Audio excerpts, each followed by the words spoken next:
Yeah, should have worn my hat today. It's pretty bright out. Thanks for joining us.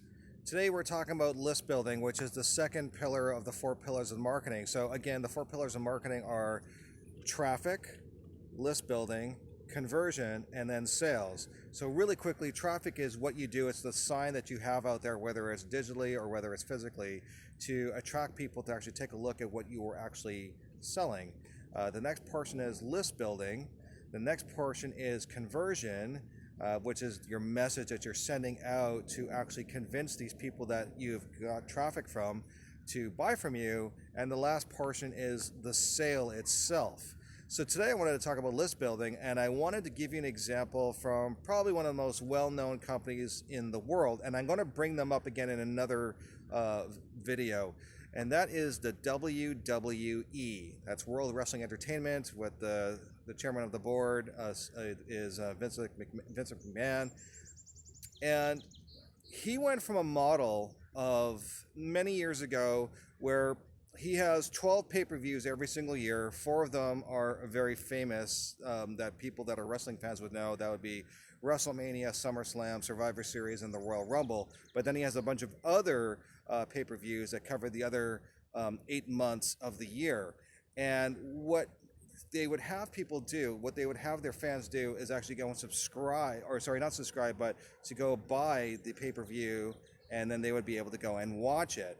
But they couldn't really find out who their demographic was. You couldn't send a message to them because they would just call up their cable guy and say, "Hey, we want, we want the pay-per-view, or whatever it is."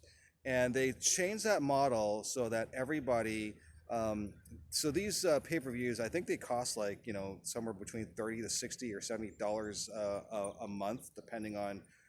Or a pay-per-view, depending on what the pay-per-view was. And they totally changed their subscription model and made it cheaper for all their users. So what they wanted to do was they wanted to actually have everyone's email addresses and names, and I don't know what else they have, to grab them in a database. And then in the process of doing that, by having that information, they would know that they were a WWE fan.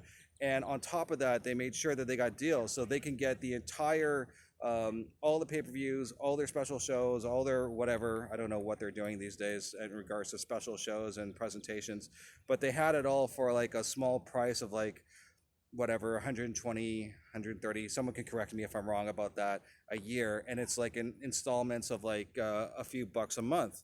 And by doing that, they had more control because the WWE is a public company listed on the New York Stock Exchange. And so by having this information, they would be able to give their shareholders and give their board of advisors and their employees, they would have the ability to tell their shareholders that we had this many subscribers, we have this many people involved in the process, and this is how we're controlling, our revenue cash flows, and we would be able to control our costs and all those sorts of things. So list building, what they were able to do is they were able to grab the list of all their fans and go and promote to them and give their message, which of course is the conversion process to either keep them as a client or to let them know, entice their fans to go and let other people know, hey, this model is available. You can go and subscribe to WWE as well. So you can do the same thing, whatever that list building is, whether you have them sign up to a newsletter,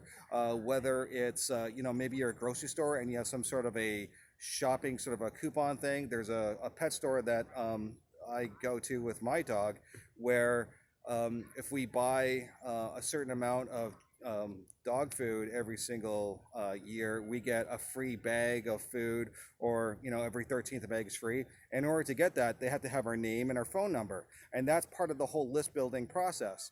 And so there are 2 types of lists. There are the list of people that they haven't actually bought from you yet, and then there's a list of people that have bought from you. And sometimes those lists are together and sometimes they're not, really depending on what type of business you are in. And so that is one of the reasons why list building is important. You're tracking who your clients are. You can find out so much more about who your clients are or who your potential customers are. You can find out their age, their demographics. You can find out what their wealth brackets are, where they live, all those sorts of things, whether they're local, international, depending on what type of business you have.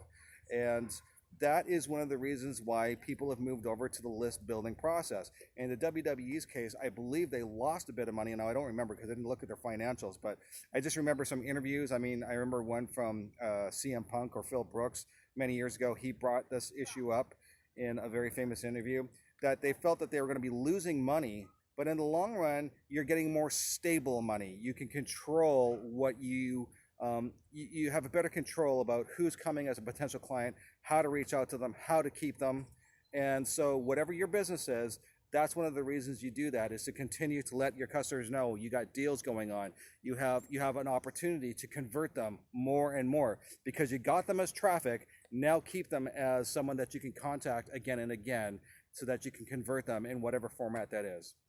Once again, if you haven't done so yet, please like us or subscribe to us, whatever social media you're on, and thanks for joining today. Have a good day.